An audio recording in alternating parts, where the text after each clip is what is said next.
Space Marine 2 just released patch 4.0 rather unexpectedly this morning, and I've got to tell you, this is a game changer of an update, especially when you start talking about the newly added lethal difficulty. It's awesome. It's insane. It's a freaking epic adrenaline-fueled Warhammer junkie's dream come true. We just came back from hitting a series of the old and the new operations on lethal difficulty, and it was brutal. It was intense, and yet it was very satisfying.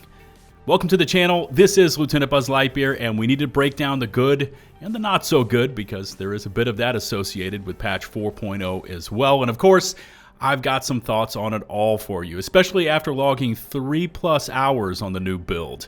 But before we jump into it all, take just a moment to hit subscribe, as it's free and it really helps out the channel. And while you're at it, don't forget to ring that notifications bell to receive my latest upload alerts.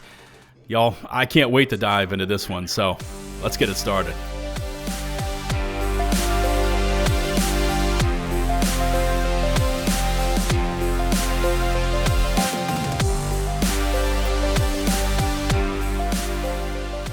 As always, I will include a link to the full patch notes down in the video description and pinned comments. I highly encourage you to go check them out and read through them for yourselves. There's some major game changers listed out here in patch 4.0.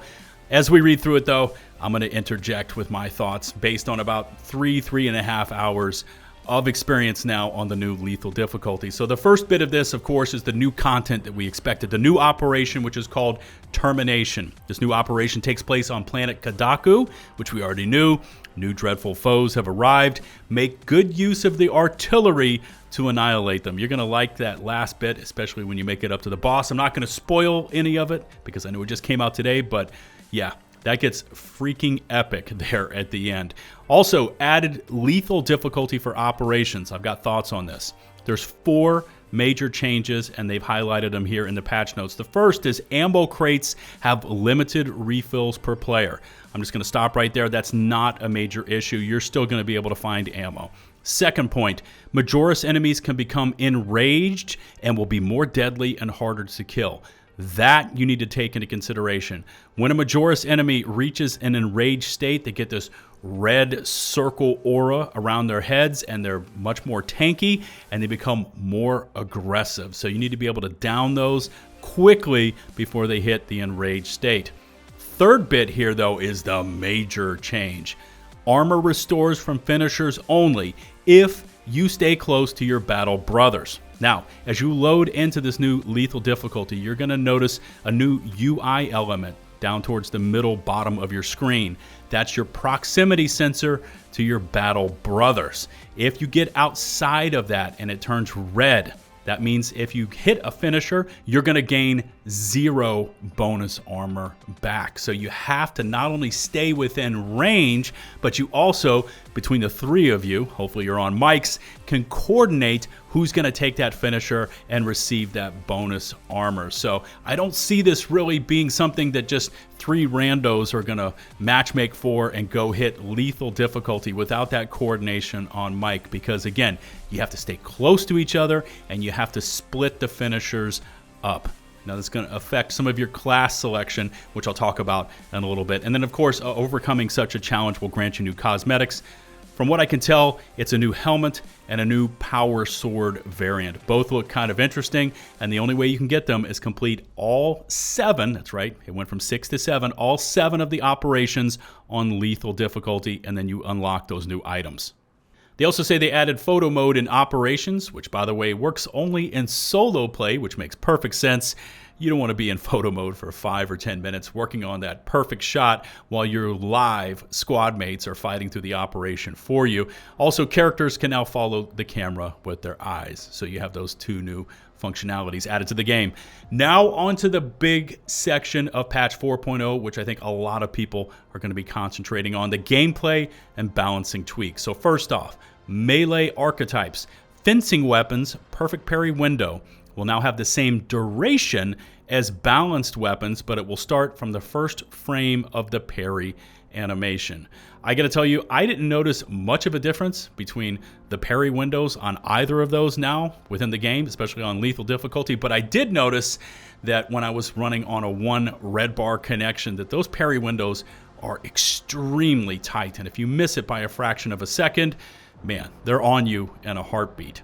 Next up, melee perks, the chainsword, the power fist, the combat knife, charged attacks perks get significant damage increases. Now over to 2 items I think a lot of people are going to concentrate on. Basic Auspex scan, bonus damage on bosses has been reduced by 30%. Also melted charges, damage to bosses has been reduced by 70%. Now, I haven't tried them out yet, so I can't argue if this is too severe, if it's just right. I can't honestly say much to that, but I know a lot of people are going to concentrate in on those 2 changes. I will say that those 2 things in combo together were melting some of the bosses, so something I think needed to be done. As far as the percentages, I can't comment to that just yet. Also, it says here, enemy spawn director PvE. They've tweaked the idle spawns. Yes, they have. Enemy variety within waves is now less random, while enemy variety between waves is bigger. I will attest to that. Yeah, you see a lot of varied waves being thrown at you. Extremist enemies can now spawn with additional enemies. I got to tell you, at one point during lethal difficulty today, we had 4 lictors jump us in very tight quarters. It was epic. It was insane. We made it through it, but yeah, these enemy spawns are wildly changing, and there's being just a lot of things thrown in your direction. Here's another change I think a lot of people are going to be concentrating on. Difficulty changes. Ruthless difficulty. Ammo crates have limited refills per player, so that's going to match lethal difficulty. Also, for ruthless difficulty, players' armor has been reduced by 20%. Also on substantial difficulty, so that's now the 3rd highest difficulty, players' armor reduced by 10%. And finally, the devs finish up this gameplay and balancing tweak section of patch 4.0 with a little note from them explaining their thought process behind these changes. They stated that they felt that after patch 3, our last patch, that overall operations have become noticeably easier, especially versus chaos. They felt the fun factor was put back into chaos missions, that more players were playing them, but they wanted to up the overall difficulty, and they feel that with these changes here in 4.0 they've done so, but they also say this is not the last change. So again, I can't speak to substantial or ruthless difficulty to those changes because I did not play either of those this morning. It was all focused in on lethal difficulty, but I will tell you that on lethal difficulty, even with all 3 of us on mics and all 3 of us being experienced, it's a challenge. There's also some changes down here for PvP. Increased delay between announcer messages in PvP. Losing A, losing B. For those of you who played PvP, you know what I'm saying. The starting animation of the grapnel launcher for the Vanguard is now shorter in PvP. That's an interesting change. Fixed power fist in PvP, dealing too much damage, damn, with short charged attacks. Oh well, gotta find something else to abuse. Also the AI, enemy dodges. Globally replaced full invulnerability on dodge moves of enemies with heavy melee damage resistance. Also, Rubric Marine with bolt gun disengage teleport max distance is slightly reduced. How about customization? Because it's all about making our Space Marines look like a total badass. Yes, there's quite a few changes added in patch 4.0, although I will tell you up front, lens color is not one of them that's been added yet to the game. We're expecting that. Hopefully, I'm thinking maybe later this month, but we are getting more color customization for Chaos. That includes tertiary colors of Sotek Green, Night Lord's Blue, Death Guard Green, and Khorne Red. Also decal colors of Sotek Green and Khorne Red. Overall colors, they added Liberator Gold color to default for primary and secondary color palettes. Yeah, gold was always a bit off in this game. Fixed a lot of issues with display of colors. Now they should be more lore accurate. This includes Mechanicus Standard Gray, Ushabti Bone, Phoenician Purple, The Fang, Iron Hands Steel, and Retributor Armor. Decals also added new Chaos Faction decals for the right shoulder. For the levels, Vox Libertas, the Demon Host disabled respawn until the last altar and the final arena. So that's a little bit of a tweak there to Vox Libertas. There's a little gaggle of general fixes here as well. I'm not going to read through all of these, but you can take a look up on screen. Maybe there was some issue that was plaguing your gameplay experience. It's listed up here, but there are things to do with like the Ascension perk for assault, targeted shot for snipers, the cancel animation for the bulwarks using the block, which resulted in faster attacks. It's apparently been taken out of the game. Tactical team perk, close targeting. Tactical perk, radiating impact. Sniper perk, Guardian Protocol. All of these have been adjusted. They fixed an issue where the sound was lost after switching the speaker config. Several issues in trials. Fixed several issues that were causing loss of saves. I know that was a big one. Some of you were out there unlocking stuff, coming back to the game after turning it off and saving, and it just wasn't there. Bummer. Apparently that's been fixed. The Thunderhammer perk Patience Rewarded description is now accurate with its actual effect. Lots of minor UI fixes, lots of minor animation fixes and improvements, and localization fixes here as well. We also have 4 tech fixes listed here as well, crash fixes and general stability improvements. Always glad to see that. Fixed several connectivity issues causing disconnects for players. I know that's been plaguing a lot of console players. Hopefully that's more sorted out than it has been in the past.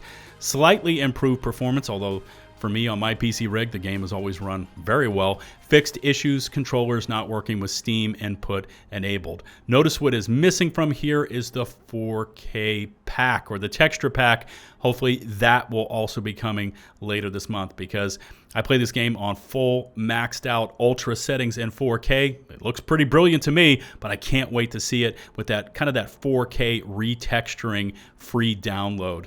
Man, I want to see what this game looks like with that enabled. Also, render improvements, general improvements and fixes is the final item listed. So again, just to recap, no lens color changes or 4K texture upgrades in patch 4.0. But I did want to finish up by speaking to some of the gameplay changes themselves, starting off with reductions to the all-spec scan and melt-a-bomb versus the bosses.